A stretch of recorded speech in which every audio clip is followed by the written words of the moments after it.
Welcome to our channel. Today we how to authenticate with OneDrive Microsoft Graph API for analytics files, complete guide step by step clearly. To authenticate with the OneDrive Microsoft Graph API for analytics files, start by registering your application in the Azure portal. Log into the Microsoft Azure portal. Navigate to the Azure Active Directory section. Select App Registrations from the left menu. Click on the New Registration button.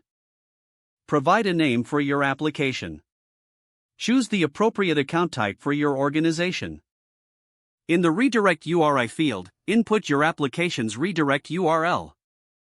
Click the Register button to complete the registration. Once registered, take note of your application, client, ID and directory, tenant, ID.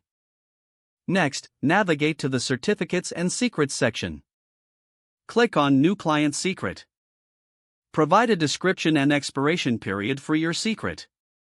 Click Add and save the generated client secret securely. Now, navigate to the API Permissions section. Click on Add a Permission. Select Microsoft Graph and then choose Delegated Permissions. Add permissions related to OneDrive file access, such as files read in files.readWrite.